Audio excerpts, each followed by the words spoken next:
आचार्य हेमचंद्र और उनका हेम शब्दानुशासन, सिद्ध हेम शब्दानुशासन के विषय में हम आज चर्चा करेंगे। आचार्य हेमचंद्र जो थे, ये 1145 और 1229 का इनका समय है। और ये कलिकाल सर्वज्ञ है, महान गुरु, समाज सुधारक, धर्माचार्य, गणितज्ञ। और उसके साथ साथ हम अगर देखें तो ये अद्भुत प्रतिभाशाली मनीषी थे। भारतीय चिंतन, साहित्य और साधना के क्षेत्र में उनका नाम अत्यंत ही महत्वपूर्ण है। साहित्य, दर्शन, योग, व्याकरण, काव्यशास्त्र, वाङ्मय के सभी अंगों पर नवीन साहित्य की सृष्टि और नए पंथों को आलोकित किया है। जितना आप संस्कृत के संस्कृत पर अधिकार रखते हैं, उतना ही आप प्राकृत पर भी अधिकार रखते हैं। और मुख्य रूप से हम देखें तो आपका जो जन्म था, चूंकि धर्म आपका जैन था, और आपका जन्म चांगदेव में 1088 में हुआ, और चांगदेव धुंध का। और 1172 में ऐसा सुनते हैं कि अनहिल बाढ़ पाटन में आपका देह गमन हुआ। संस्कृत के मध्यकालीन कोशकारों में हेमचंद्र का नाम विशेष महत्व रखता है। आप महापंडित थे, कलिकाल सर्वज्ञ कहे जाते थे, और आप कवि भी थे, काव्य शास्त्र के महान आचार्य थे, योग शास्त्र मर्मज्ञ भी आप थे, जैन धर्म और दर्शन के प्रकांड विद्वान थे, टीकाकार भी थे, महान कोशकार भी थे। आप जहां एक और नाना शास्त्र परंपरा पारंगत आचार्य थे, वहीं दूसरी ओर नाना भाषाओं के मर्मज्ञ, व्याकरणाचार्य, व्याकरणकार और अनेक भाषा कोशकार भी आप थे। आचार्य हेमचंद्र को पाकर गुजरात अज्ञान, धार्मिक रूढ़ियों एवं अंधविश्वासों से मुक्त कीर्ति का कैलाश एवं धर्म का महान केंद्र बन गया था। गुजरात में आचार्य हेमचंद्र की महान कृपा रही। अनुकूल परिस्थिति में कलिकाल सर्वज्ञ आचार्य हेमचंद्र सर्वजनीय, जनहिताय, सर्वापदेशाय पृथ्वी पर अवतरित हुए। 12वीं शताब्दी में पाटलिपुत्र, कान्यकुब्ज, वल्लभी, उज्जैनी, काशी इत्यादि समृद्धशाली नगरों की उदात्त स्वर्णिम परंपरा में गुजरात के अड़ाहिलपुर ने भी गौरवपूर्ण स्थान प्राप्त किया। और इसमें स्पष्ट है कि आपने जो व्याकरण ग्रंथ है, व्याकरण के क्षेत्र में हेम शब्दानुशासन, सिद्ध हेम शब्दानुशासन, सिद्ध हेम लिंगानुशासन एवं धातु पारायण नामक ग्रंथ जिन आपके उपलब्ध है। आचार्य ने समस्त व्याकरण वाङ्मय का अनुशीलन कर शब्दानुशासन एवं अन्य व्याकरण ग्रंथों की रचना की। पूर्ववर्ती आचार्यों का सम्यक अध्ययन कर सर्वांग परिपूर्ण, उपयोगी एवं सरल व्याकरण की रचना संस्कृत और प्राकृत दोनों ही भाषाओं को पूर्णतः अनुशासित करने के लिए आपने की, क्योंकि व्याकरण को अनुशासन भी कहा जाता है। इसके व्याकरण ग्रंथ की प्रशंसा करते हुए प्रबंध चिंतामणि में लिखा गया है कि भ्रातः संवृणु पाणिनि प्रलिप्तम कातंत्र कथान कातंत्र कंथावृथा माँ कार्षि कटु शाकटायन वचः क्षुद्रेण चांद्रेण किम किम कंठाभरणादि मान्योरपि श्रूयन्ते यदि तावर्थ तावदर्थ मधुरा श्री सिद्ध है मुक्तया। पाणिनि ने संस्कृत व्याकरण में शाक्टायन, सौनक और स्फोटायन आपिशल का उल्लेख किया। पाणिनि की अष्टाध्यायी में शोधन का अध्ययन भास्कर पातंजलि किया, जिनका पुनरुद्धार भोजदेव के सरस्वती कंठाभरण में किया गया है।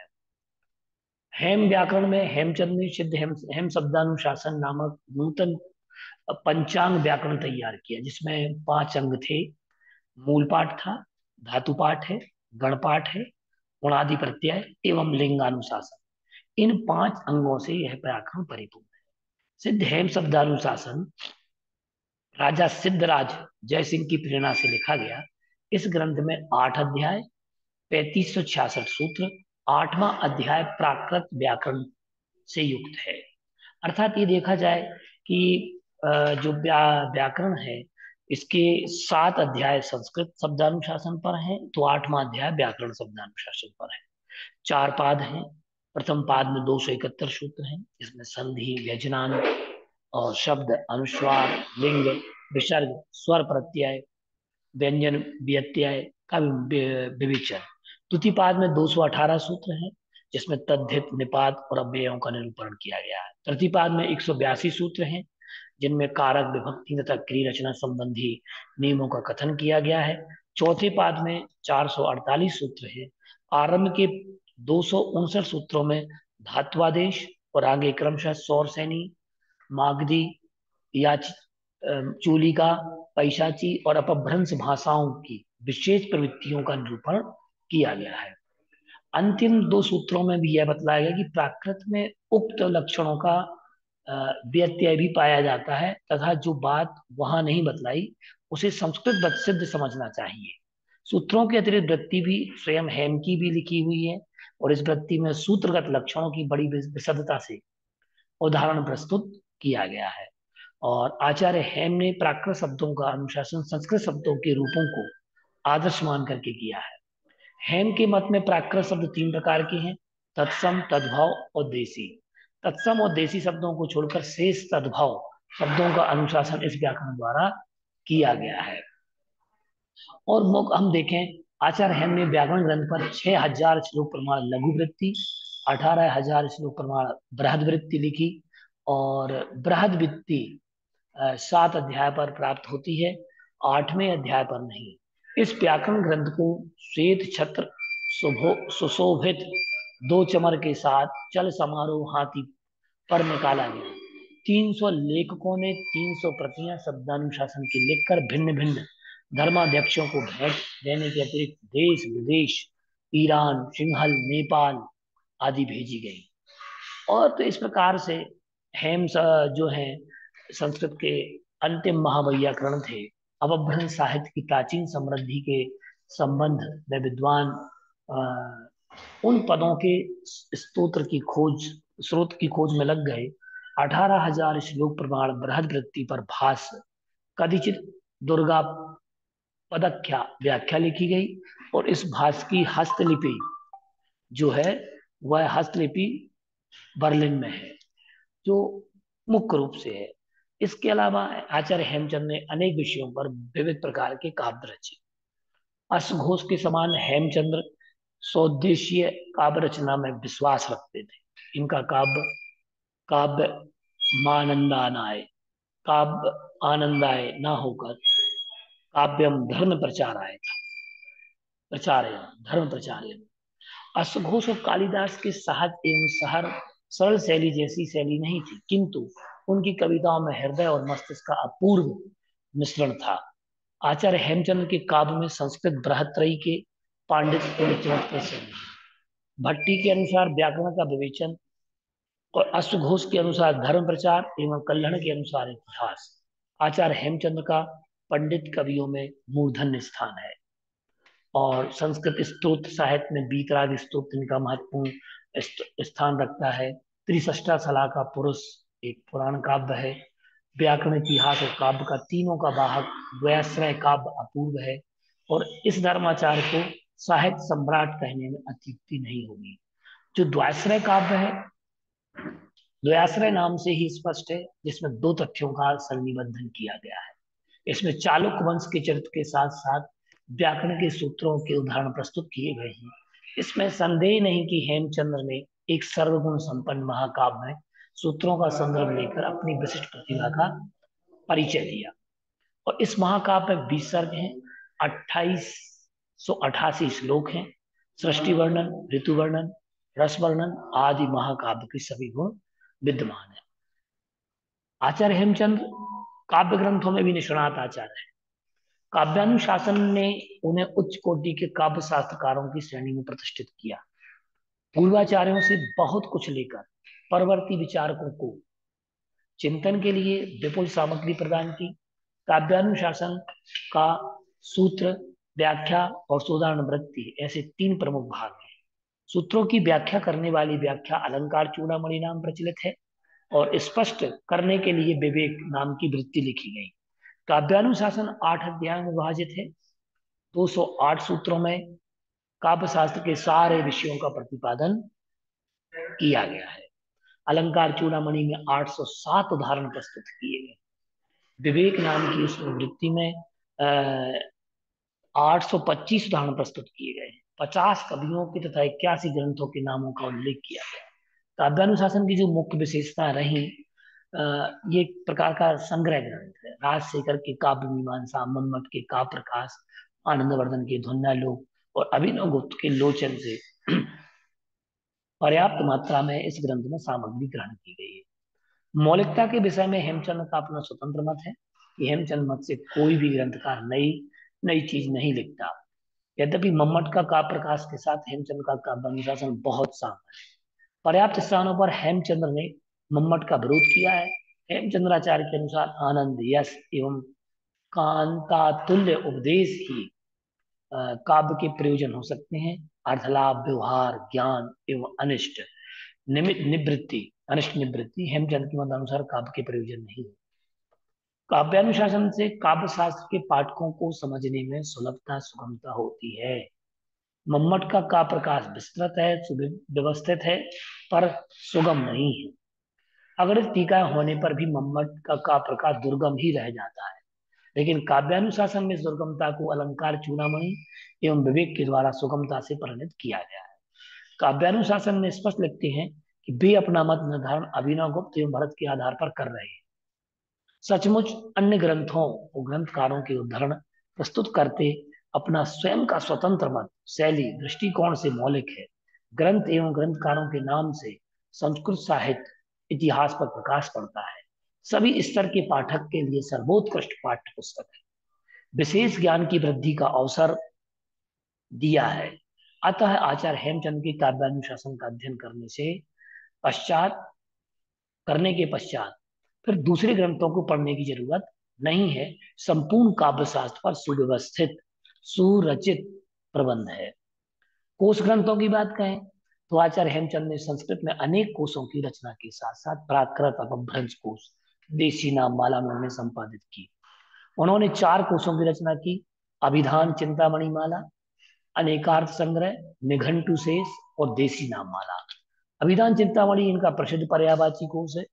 6 खंडों के इस कोश का प्रथम कांड केवल जैन देवों और जैन मतीय या धार्मिक शब्दों से संबद्ध है। जो जैनों में देवों का वर्णन है, देव, मर्त, भूमि, त्रियक, नारक, सामान्य, शेष 5 कांड है। अभिधान चिंतामणि पर उनकी स्वरचित यशो विजय टीका है। बहुत गजब बात है, मतलब स्वयं लिखते हैं फिर टीका भी करते हैं। जिसके अतिरिक्त व्युत्पत्ति रत्नाकर, देवसागरणी, सारोद्धार, वल्लभगणी प्रसिद्ध टीका है।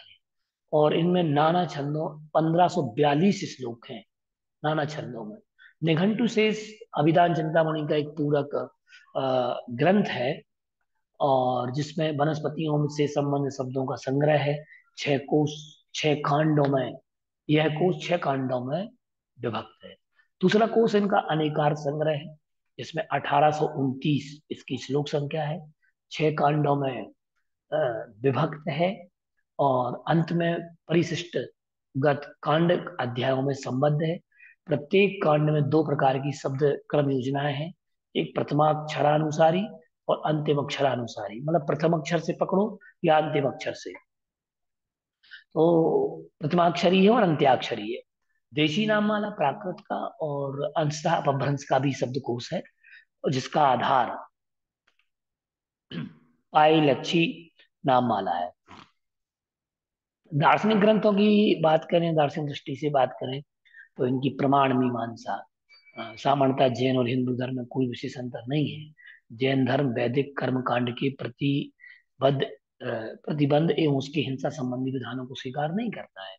आचार्य हेमचंद्र के दर्शन ग्रंथ प्रमाण मीमांसा का विशिष्टता में हेमचंद्र के अंतिम अपूर्ण ग्रंथ प्रमाण मीमांसा का प्रज्ञा चक्षु पंडित सुखलाल जी द्वारा संपादन हुआ है। सूत्र शैली का ग्रंथ कणाद या अक्षपाद के समान है। तो कणाद ऋषि और अक्षपाद के समान। दुर्भाग्य से इस समय तक 100 सूत्र ही उपलब्ध है। संभवतः वृद्धावस्था में इस ग्रंथ को कोई पूर्ण ना कर सका होगा। तो अनुसार प्रमाण की व्याख्या की है। योग शास्त्र की बात कहें तो पतंजलि के योग सूत्र के अनुसार ही, किंतु अ, विषय और वर्णन क्रम में मौलिकता एवं भिन्नता है। और योग शास्त्र नीति विषयक उपदेशात्मक काव्य की कोटि में आता है। योग शास्त्र जैन संप्रदाय का धार्मिक एवं दार्शनिक ग्रंथ है। यह अध्यात्मोपनिषद है और इसके अंतर्गत मदिरा दोष, मांस दोष, नवनीत भक्षण दोष, मधु दोष, उदंबर फलों का दोष, रात्रि भोजन के दोष आदि का वर्णन है। और अंतिम 12वें प्रकाश के प्रारंभ में श्रुत समुद्र और गुरु के मुख से जो कुछ मैंने जाना है उसका वर्णन कर चुका हूँ। अब निर्मल अनुभव सिद्ध तत्व को प्रकाशित करता हूँ, ऐसा निर्देश कर विक्षिप्त यातायात इन चित्त भेदों स्वरूप का कथन उन्होंने किया है। मुख्य रूप से देखें तो इसमें आत्मा, परमात्मा, बहिरात्मा, अंतरात्मा आदि का भेद बताया गया है। सदाचार ही ईश्वर प्रणिधान नियम है। निर्मल चित्त ही मनुष्य का धर्म है। संवेदन ही मोक्ष है। जिसके सामने सुख कुछ नहीं है ऐसा प्रतीत होता है। इस प्रकार से इन्होंने यहाँ पर योग का वर्णन किया। शरीर, मन, बुद्धि आदि के शुद्धि की बात की, चित्त वृत्ति के निरोध की बात कही, और नमो अरिहंताड़म से राग विष आंतरिक शत्रुओं का नाश करने वाले इनको नमस्कार किया गया है। साहित्य में देखें आचार्य हेमचंद योग शास्त्र का बहुत बड़ा स्थान निर्धारित होता है। उसमें आचार धर्म की बात की गई है, सदाचार की बात की गई, तर्क शुद्ध। आचार्य हेमचंद ने तर्क शुद्ध और भक्ति युक्त सरस वाणी के द्वारा ज्ञान चेतना का विकास किया और परमोच्च चोटी पर उन्हें पहुंचा दिया। इस प्रकार से ये उनका कृतियां हैं। और हम जाने काव्यानुशासन की जो कृतियों की सूची है वो मैं आपको बताता हूँ। काव्यानुशासन आपने लिखा, छंदानुशासन, सिद्ध हेम शब्दानुशासन प्राकृत और अपभ्रंश का ग्रंथ है। वणादा वणादि सूत्रवृत्ति, अनेकार्थ कोश, देशी नाम माला, अभिधान चिंतामणि, द्वाश्रय महाकाव्य, काव्यानुप्रकाश, त्रिषष्टि शलाका परुषर, परिशिष्ट पर्वन, अलंकार चूड़ामणि, प्रमाण मीमांसा और बीतराग स्तोत्र। इस प्रकार से ये आपने ग्रंथ लिखे। तो ये इस प्रकार से हमने ये जाना कि हेम शब्दानुशासन आदि जो कृति है, और इसमें आचार्य हेम शब्दानुशासन में हम देखें तो आर्सम, ये सूत्र में आर्स प्राकृत का नाम उल्लेख किया। आर्यम प्राकृतम बहुलम भवति तदपि यथा स्थानम दर्शिष्यामः, आर्षे ही सर्वे विधयो विकल्पयन्ति। अर्थात अधिक प्राचीन प्राकृत आर्ष आगमिक प्राकृत है। इसमें प्राकृत के नियम विकल्प से प्रवृत्त होते हैं। हेम का प्राकृत व्याकरण जो है रचना शैली और विषयानुक्रम के लिए प्राकृत लक्षण, प्राकृत प्रकाश का आभारी है। पर हेम ने विषय विस्तार से बड़ी पटुता दिखाई है। तो इस प्रकार से हमने आज आचार्य हेमचंद और उनका साहित्य हमने जाना। और आगे हम और भी आचार्यों के विषयों में जानेंगे। नमस्कार।